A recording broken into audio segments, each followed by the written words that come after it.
खबर भोपाल से है, जहां सीधी भर्तियों में आरक्षण पर सरकार का बड़ा फैसला सामने आया है। सीधी भर्तियों में ईडब्ल्यूएस को 10% आरक्षण मिलेगा।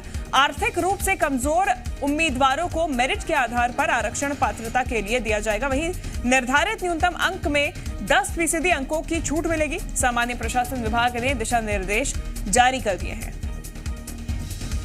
आकाश हमारे साथ लगातार बने हुए हैं। आकाश, सीधी भर्तियों में आरक्षण अब दिया जाएगा और कई ज्यादा संशोधन भी किए गए हैं, दिशा निर्देश नए जारी किए गए हैं। देखिए, मध्य प्रदेश में 1 लाख सीधी भर्तियां होनी हैं और इस 1 लाख सीधी भर्तियों के लिए राज्य सरकार ने स्पष्ट कर दिया है कि जो ईडब्ल्यूएस कैटेगरी के लोग हैं, यानी कि आर्थिक रूप से कमजोर उम्मीदवारों को सरकार 10% का आरक्षण देगी।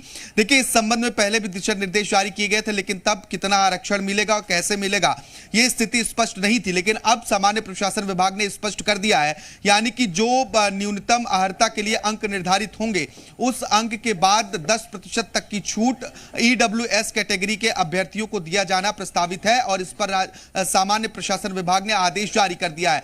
जिन विशेष पदों के लिए भर्तियां होंगी उसके लिए एक मेरिट लिस्ट तैयार की जाएगी और इस मेरिट लिस्ट के आधार पर आगे ईडब्ल्यूएस यानी कि आर्थिक रूप से जो कमजोर अभ्यर्थी हैं उनकी एक अलग सूची तैयार होगी और इसी सूची के आधार पर जो स्टूडेंट्स हैं उन्हें 10% तक का आरक्षण, 10% तक की छूट इन भर्तियों पे मिलने वाली है। यानी कि सीधी भर्तियों में मेरिट के आधार पर ईडब्ल्यूएस कैटेगरी को 10% का आरक्षण देने का फैसला राज्य सरकार ने लिया है। सामान्य प्रशासन विभाग ने इस संबंध में आदेश जारी कर दिए हैं। ठीक है, धन्यवाद आकाश तमाम जानकारी के लिए।